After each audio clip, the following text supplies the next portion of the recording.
शुरू करें। चलो इंटरेस्ट ऑन ड्राइंग से पहले बात कर लेते हैं ड्राइंग्स की। ड्राइंग्स जो होती हैं बेटे, क्या होती हैं? बताएगा कोई व्हाट इज ड्राइंग्स? तनीषा बताओ।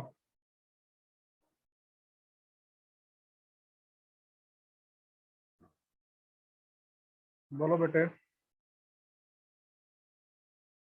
क्या बताऊं सर? What is drawings?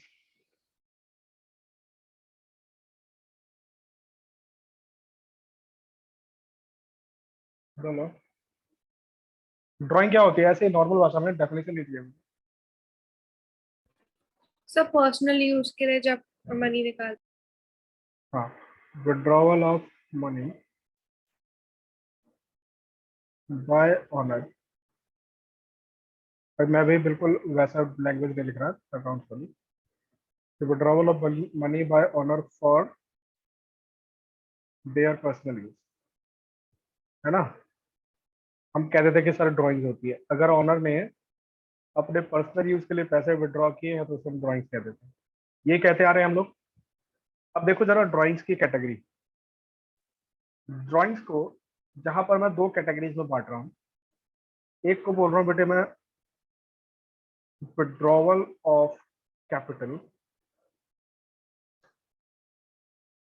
और एक को बोल रहा हूँ मैं withdrawal out of profit.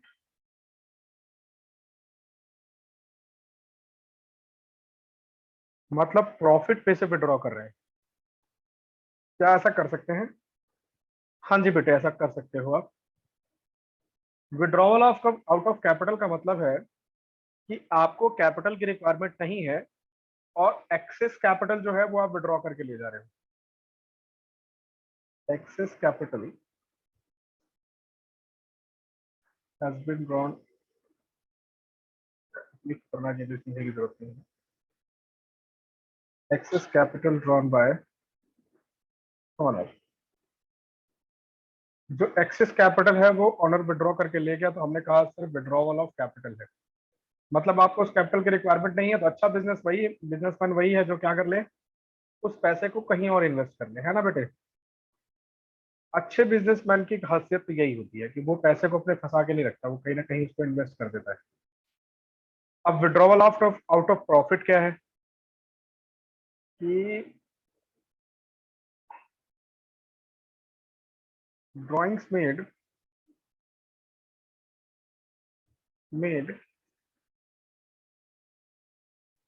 Against profit. Profit के अगेंस्ट आपकी ड्राइंग हो गई।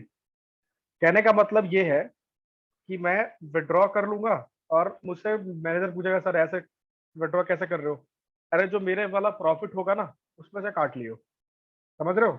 मतलब आपका प्रॉफिट तो कैलकुलेट करोगे आप साल के एंड में, और आप विड्रॉ करते जा रहे हो कि जो प्रॉफिट होगा उसमें से काट लियो, जो मेरा प्रॉफिट होगा उसमें से निकाल लियो।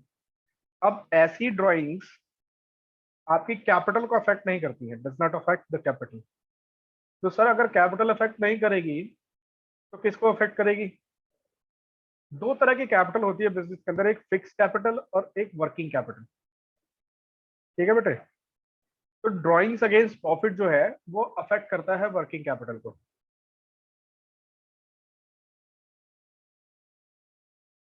Working capital of business. समझ रहे हो क्या बोलता हूं मैं? जैसे मिठाई की दुकान है, तो मिठाई की दुकान पर फिक्स्ड जो है वो क्या है बेटे? उनका रेफ्रिजरेटर, उनका काउंटर, उनका बाकी सारे एसेट्स वो फिक्स हैं।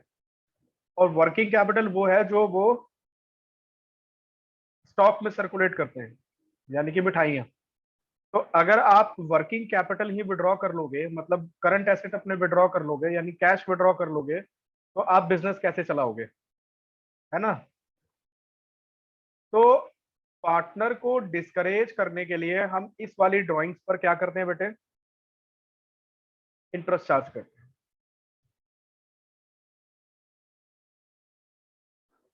To discourage partner from withdrawal out of profit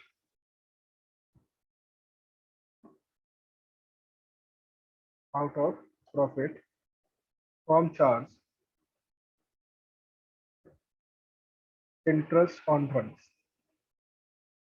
out of capital वाले पे इंटरेस्ट ऑन ड्रॉइंग चार्ज नहीं किया जाता है। समझ आई बेटे? बात समझ में आ गई क्या? कि आउट ऑफ कैपिटल अगर विड्रॉ हो रहा है तो वो तो एक्सेस कैपिटल विड्रॉ करके लेके जाएगा, लेकिन आउट ऑफ प्रॉफिट अगर विड्रॉ कर रहे हो तो आप अपने बिजनेस सर्कुलेशन को कंट्रोल कर रहे हो, अपने बिजनेस सर्कुलेट को डिस्करेज कर रहे हो, जिससे क्या होगा, आपकी वर्किंग कैपिटल कम हो जाएगी और आपकी वर्किंग कैपेसिटी कम हो जाएगी। बात समझ में आई? ठीक है बेटे। तो बेसिकली हमारे पास ड्राइंग की दो कैटेगरी हो गई, दोनों वो अपने पर्सनल यूज के लिए लेके जा रहा है, हमारे बिजनेस से लेके जा रहा है तो, लेकिन एक ड्राइंग हो रही है आउट ऑफ कैपिटल, यानी कि कैपिटल से विड्रॉ कर रहा है, और एक विड्रॉ हो रहा है कहां से बेटे? प्रॉफिट से। वो प्रॉफिट जो हम फ्यूचर में जाके कैलकुलेट करने वाले हैं, उस प्रॉफिट से विड्रॉइंग अभी होने लगी है, यानी कि हमारे पास जो करंट कैश अवेलेबल है हम उस कैश में से विड्रॉ करके ले जा रहे हैं, तो हमारे पास वर्किंग कैपिटल की कमी बढ़ जाएगी। तो पार्टनर को डिस्करेज करने के लिए हम आउट ऑफ प्रॉफिट वाले ड्राइंग्स पर क्या करते हैं बेटे? इंटरेस्ट ऑन ड्राइंग्स चार्ज कर सकते हैं। ठीक है, कंपलसरी नहीं है कि चार्ज करना है। ठीक है, चलो अब कुछ बातें जरा ध्यान दे लें। लॉस के केस में भी इंटरेस्ट ऑन ड्राइंग तो पार्टनर देगा ना बेटे, प्रॉफिट हो या लॉस हो कोई फर्क नहीं पड़ता। ठीक है, देखो, देयर इज नो प्रोविजन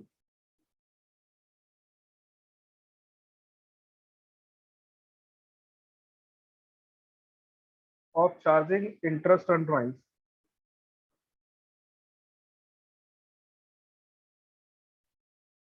कोई प्रोविजन नहीं है इंटरेस्ट ऑन ड्राइंग्स चार्ज करने का। However, to discourage partner, firm can charge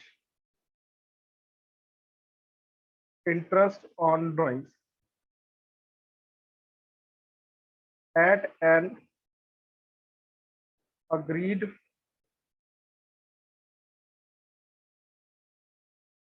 rate of interest। ठीक है, again there is no specific rate of interest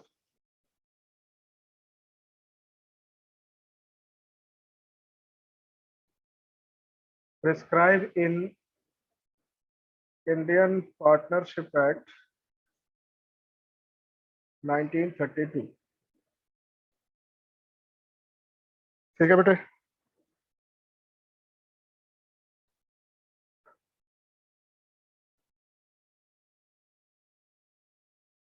तो इंडियन पार्टनरशिप एक्ट के अकॉर्डिंग आप वैसे भी इंटरेस्ट ऑन ड्राइंग चार्ज नहीं कर सकते हो, लेकिन पार्टनर को रेगुलर विड्रॉवल से डिस्करेज करने के लिए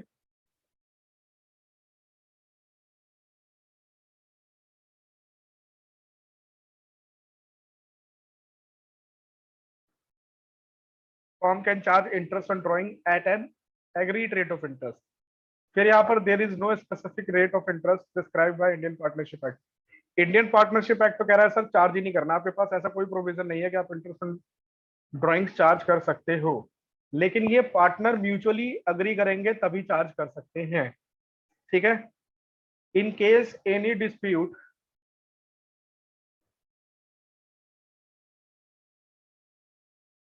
among partner,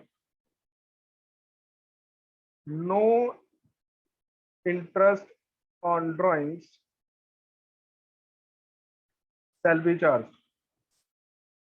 अगर बेटा जी पार्टनर्स के बीच में डिस्प्यूट हो जाए तब भी किसी भी प्रकार का इंटरेस्ट ऑन ड्राइंग चार्ज नहीं किया जाएगा।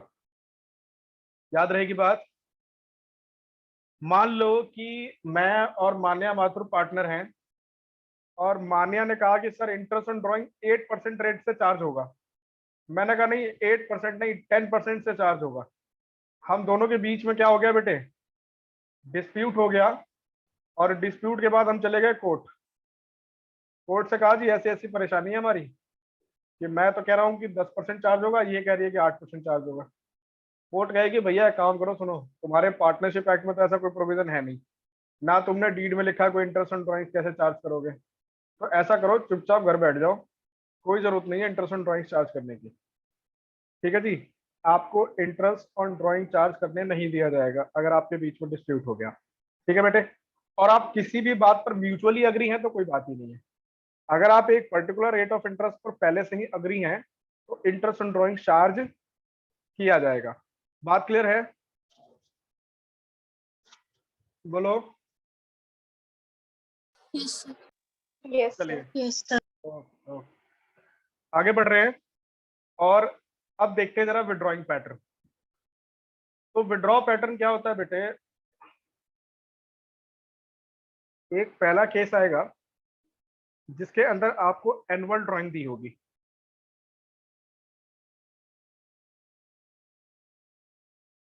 Annual drawings is given. अगर आपको एनुअल ड्राइंग दी हुई है तो दो प्रकार से दी जाएगी, जरा देखिएगा ध्यान से। दो क्वेश्चन लिख रहा हूं मैं यहाँ पे। पहले ए लिख लूं कि x has drawn ₹12,000 in year 2020-21.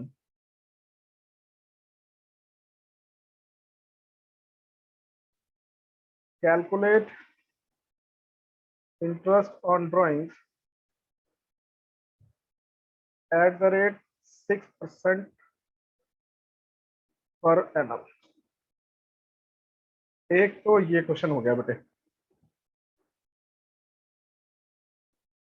ठीक है, एक और क्वेश्चन सेम लिखूंगा, कुछ चेंज नहीं करूंगा। आप बताइएगा कि दोनों क्वेश्चन में डिफरेंस क्या है। चलिए, एक तो इसका पॉइंट बी कर लेते हैं, दूसरा इसको वाई कर लेते हैं, तीसरा इसको 24,000 कर लेते हैं।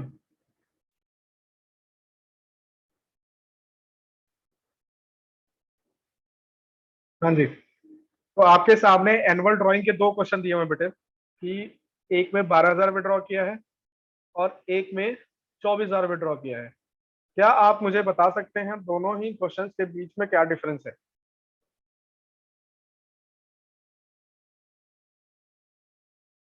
बोलिए। एक में पर एनम दिया, एक में नहीं दिया।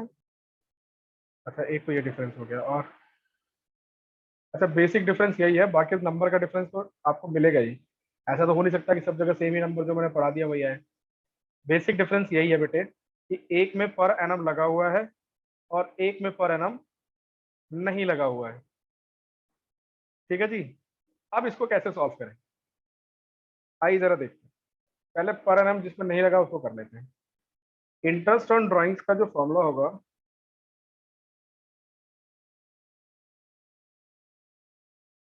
वो होता है बेटा एनुअल ड्राइंग्स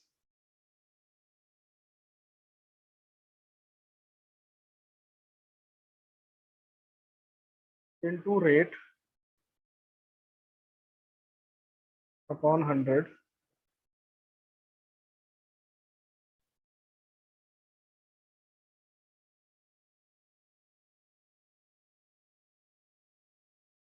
ठीक है बेटे,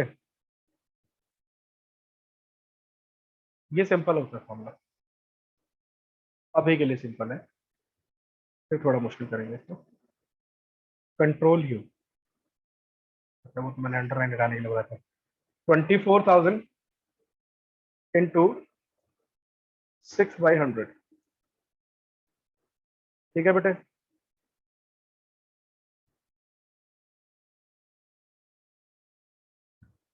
क्या आया?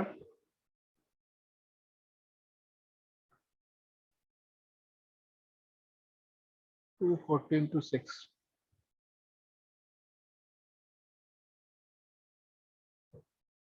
1440। कोई दिक्कत? अब जैसे ही आपकी ड्राइंग के रेट के साथ पर एनम लग जाएगा, आपका फॉर्मूला तुरंत बदल जाएगा।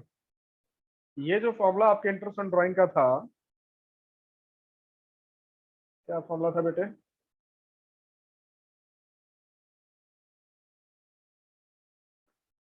इनटू हो जाएगा बेटे T/12 इंटू 6/12। अच्छा, इस 6 को हम टी बोलेंगे, लेकिन अभी थोड़ी देर बाद बात करूंगा टी कब बोलेंगे। जब भी आपको एनुअल ड्राइंग दी होगी, आप इंटरेस्ट ऑन ड्राइंग्स को 6 मंथ बेसिस पर कैलकुलेट करेंगे। याद रहेगी बात बेटे? 12,000, रेट ऑफ इंटरेस्ट है 6%, और महीने है बेटे 6/12।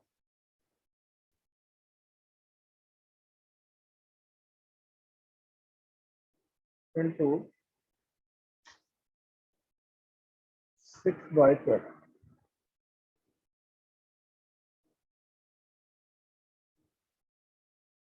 ठीक है जी, सॉल्व करो।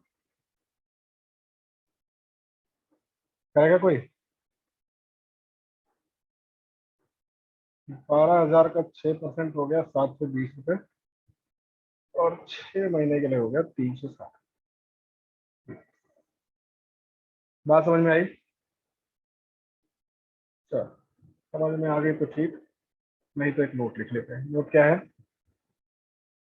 when annual drawings is given,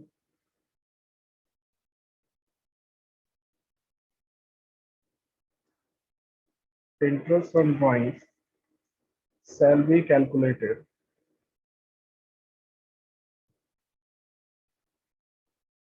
at 6 month basis।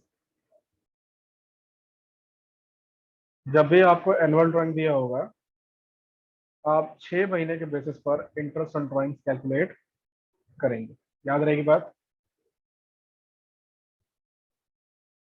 और ध्यान रखना है, पर एनम लगा होना चाहिए। अगर पर एनम नहीं लगा है तो वैसे भी मंथ का इस्तेमाल नहीं होता है। समझ रहे हो इन दोनों के बीच में डिफरेंस क्या है बेटे? जैसे ही यहाँ पे पर एनम लगाया ना, तो इसका मतलब हुआ 1 साल का 6%, यानी कि 1 महीने का 0.05 नहीं 0.5%, आधा परसेंट 1 महीने का ब्याज हुआ। इसका मतलब ये है कि फ्लैट 6% ब्याज जाएगा, जो ये 6% है। समझ रहे हो क्या बोल रहा हूं मैं? ठीक है बेटे, पर एनम लगाने का मतलब यही होता है कि ये 1 साल का ब्याज है आपका 6%।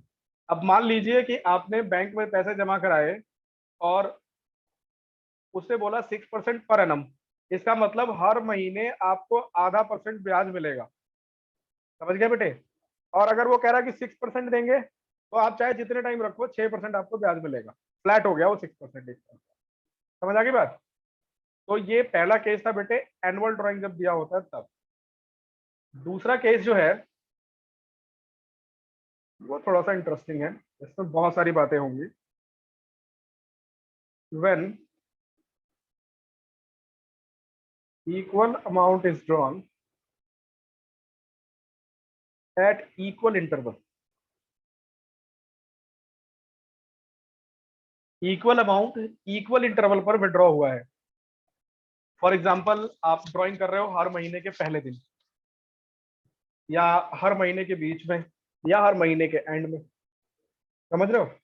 तो अमाउंट, लेकिन विड्रॉल जो अमाउंट होगा वो अमाउंट भी इक्वल होगा, और जो आप ड्रॉ करोगे वो इंटरवल भी इक्वल होगा।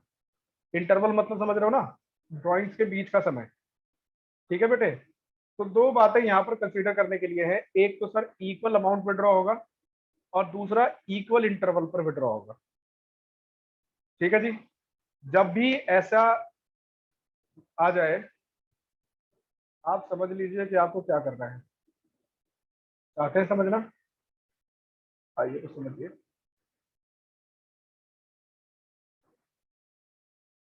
फॉर्मूला जो है वो होगा इंटरेस्ट ऑन ड्राइंग्स का annual drawings into rate of drawings. अब एनुअल ड्राइंग्स को मैं कर देता हूँ टोटल ड्राइंग, जितना आपने टोटल अमाउंट विड्रॉ किया। ठीक है बेटे, टोटल ड्राइंग्स और रेट ऑफ इंटरेस्ट इतना ही रहेगा, रेट बाई 100। इसको बना देते हैं बेटे T. T stands for time. ठीक है, और ये जो टी निकाला जाएगा बेटे, इसको निकालने के लिए हम एक फॉर्मूला यूज करेंगे। बड़ा ही आसान सा फॉर्मूला है। इसमें लिखेंगे बेटे month left after first drawing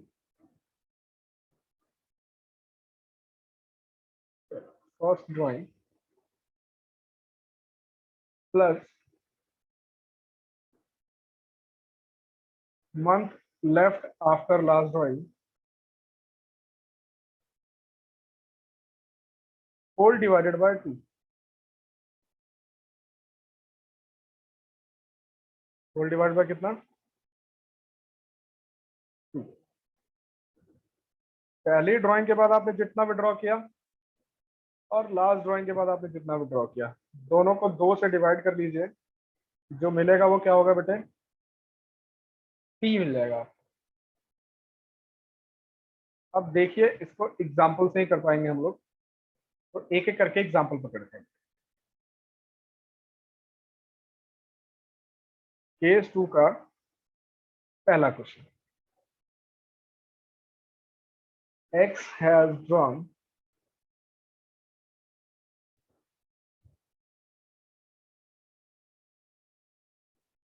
rupees 2000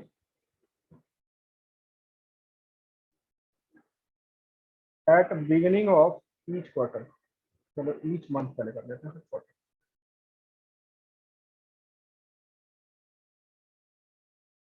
एक एल छूट गया ना। बिगिनिंग ऑफ ईच मंथ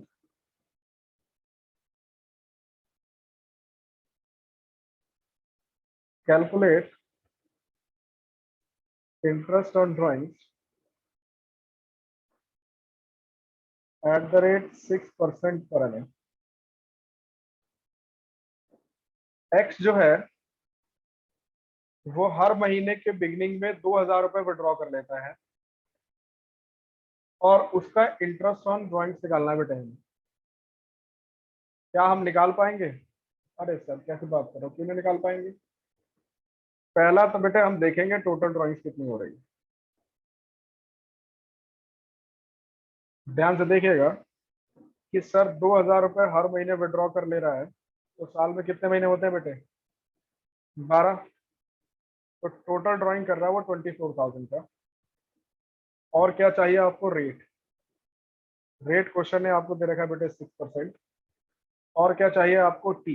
ये जो टी है ये हमेशा हम रफ में कैलकुलेट करते हैं, और अभी तो मैं आपको सामने ही कैलकुलेट करके दिखाऊंगा। अब टी जो है बेटे वो फॉर्मूला में कह रहा है कि time left after first drawing plus time left after last drawing. पहले ड्राइंग के बाद महीने कितने बच गए और लास्ट ड्राइंग के बाद महीने कितने बच गए। अब ध्यान से देखना बेटे, अगर आप हर महीने के पहले विड्रॉ करते हो तो आपने पहली ड्राइंग कर ली होगी 1 अप्रैल को। बोलो आया ना? फिर क्या होगा आपने 1 मई, फिर क्या होगा आपने 1 जून, ऐसे ही चलते चलते चलते लास्ट में आपने पहली लास्ट ड्राइंग कब की होगी? 1 मार्च को। और आपका ईयर कब क्लोज होता है बेटे? 31 मार्च को। यही है ना आपका ईयर? तो जो ईयर है वो अप्रैल से शुरू होगा और मार्च में खत्म हो जाएगा। और क्वेश्चन क्या कह रहा है कि सर हर साल आप फर्स्ट डे पे ड्रॉ कर लेते हो, तो बताइए अगर मैंने 1 अप्रैल को ड्रॉ कर लिया तो साल में मेरे पास कितने दिन बच गए, कितने महीने? बोलो दीक्षा।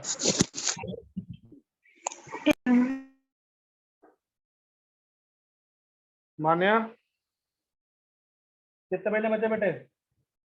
देखो अगर आप 1 अप्रैल को विड्रॉ कर ले रहे हो तो अप्रैल आपका खत्म नहीं हुआ, अप्रैल तो आपका काउंट होगा, यानी कि आपके पास पूरे के पूरे 12 महीने बचे होंगे। आया ना? काउंट करो ना, अप्रैल तो पहले दिन ही विड्रॉ कर लिया, तो अप्रैल पूरा, मई जून जुलाई अगस्त सितंबर अक्टूबर नवंबर दिसंबर जनवरी। सर अगर अप्रैल में तो वापस ड्राइंग नहीं करेंगे ना? तो उसके बाद टाइम कितना बच गया, मैं वो पूछ रहा हूँ, मंथ कितने बच गए 1 अप्रैल को ड्रॉ करने के बाद? पूरे 12 महीने बचे हुए। हाँ आया ना? ठीक है। Yes sir. और लास्ट ड्राइंग आपने की है बेटे 1 मार्च को, तो 1 मार्च से यानी कि यहाँ से यहाँ तक कितना टाइम बच गया? 1 अप्रैल से 31 मार्च तक 12 महीने, और 1 मार्च से 31 मार्च तक 1 महीना। हाँ या ना? Yes sir. ठीक है बेटे, पूरे को 2 से डिवाइड कर लीजिए, कितना आएगा?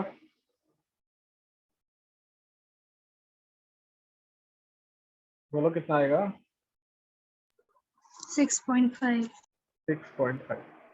अब इसका एक और तरीका है जो स्कूल वाले जनरली कराते हैं, कि वो आपको एक टेबल दे देंगे, कहेंगे बेटा याद कर लो। ठीक है, कि बिगनिंग में होगा तो कितना होगा, एंड में होगा तो कितना होगा, आप याद कर लो और यही लिखिए आना।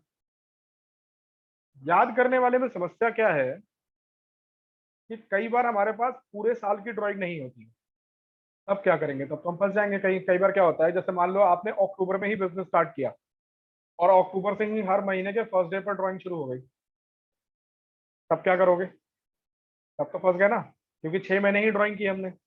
इन दैट केस हमें ये फॉर्मूला बड़ा हेल्प करेगा। ठीक है बेटे, और रट्टाफिकेशन में मैं थोड़ा बिलीव करता नहीं हूं। फिलहाल निकाल रहे हैं हम इंटरेस्ट ऑन ड्राइंग, ऑल दो मैं लास्ट में आपको एक टेबल बनवा दूंगा जिसमें सारी पॉसिबिलिटीज कवर होंगी। ठीक है बेटे, तो 24,000 टोटल ड्राइंग है, इस पर निकालना है 6%, और महीने होंगे बेटे कितने सर? 6.5/12।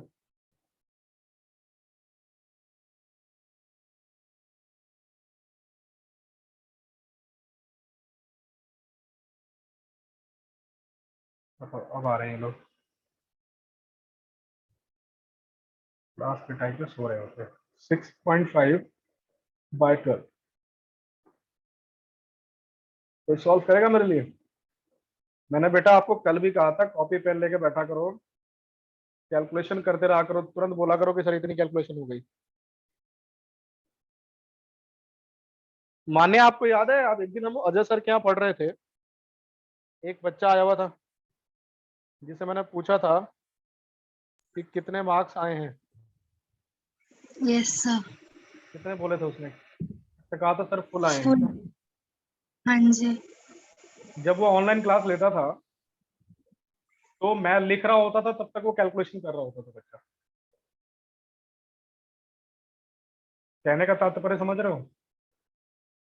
आपको कैलकुलेशन करनी चाहिए, ऐसे नहीं आते फुल मार्क्स, आपको करना पड़ेगा। ठीक है ना? वो बच्चा मैं जब लिख रहा होता था, जैसे मैंने लिख रहा था ना 24,006%, 6.5/12, तब तक वो कैलकुलेशन करके रेडी रहता था कि सर इतना। आप लोगों को भी यही करना है बेटे, अगर आप चाहते हो नंबर लाना। ठीक है ना? मैंने ऐसे बोल सकता था, लेकिन मैंने आपको एक एग्जांपल दिया।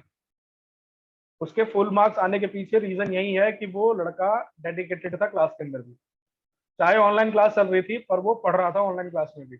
ऐसा नहीं कि फिल्म देख रहे हैं हम लोग, ठीक है ना, मूवी नहीं चल रही है यहाँ पर, पढ़ाई कर रहे हैं हम लोग। तो कॉपी पेन खुला रहना चाहिए, कैलकुलेशन तो आप कर ही सकते हो कम से कम। ठीक है बेटे, रफ कॉपी लेके ही बैठो लेकिन कैलकुलेशन करो। ये तो बाद में चलो आपको वीडियो फॉर्म में या पीडीएफ फॉर्म में मिल जाएगा, लेकिन कैलकुलेशन वो तो अचानक से नहीं आएगी ना, वो करते करते ही आती है। ठीक है, और ये सिर्फ मानने के लिए नहीं था, सारे बच्चों के लिए, 20 बच्चे ज्वाइन है अभी, सबके लिए बात है ये।